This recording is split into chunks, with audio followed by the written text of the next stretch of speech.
Actuellement, la réflexion que nous avons, c'est savoir si nous allons continuer ou pas à produire de l'orge de brasserie de printemps. Bon, pour trois raisons bien particulières. Premièrement, et la principale, c'est le prix. Le deuxième point, c'est l'application de la directive nitrate, qui nous impose d'implanter une culture piège à nitrate donc, en fin d'été et à l'automne. Et cette culture a un prix de revient, évidemment, puisque nous devons l'implanter et la détruire. Et cela nous revient environ à 100 € de l'hectare pour, je dirais, la mettre en place, la détruire et préparer le sol pour l'implantation de la culture suivante. Et puis, risque de réduire la productivité. Alors, chez nous, c'est une contrainte parce que nous avons un sol très argileux. Et pour cultiver de l'orge de printemps, nous avions progressivement adapté une technique de travail du sol durant l'été et l'automne précédent.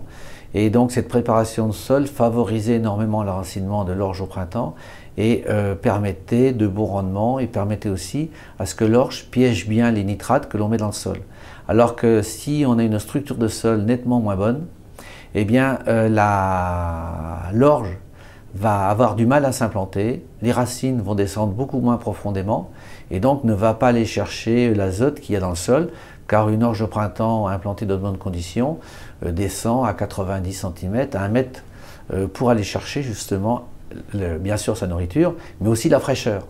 À la date d'aujourd'hui, nous sommes en train de réfléchir si on ne peut pas substituer encore de la surface d'orge par du tournesol, car aujourd'hui, les contrats que l'on peut faire en matière d'orge de printemps, de toute façon, sont en dessous du prix de revient, donc ce n'est pas intéressant.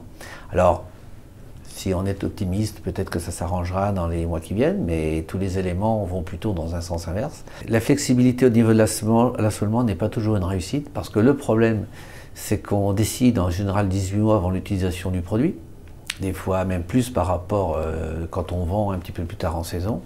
Donc, quand on a, je dirais, réfléchi à l'implantation des cultures, à l'assolement, on n'a pas forcément les perspectives de marché réel, et puis en plus on a des très grandes volatilités au niveau des prix. Aujourd'hui, si on voulait être hyper raisonnable par rapport aux prévisions, on supprimerait totalement l'orge de brasserie de notre exploitation.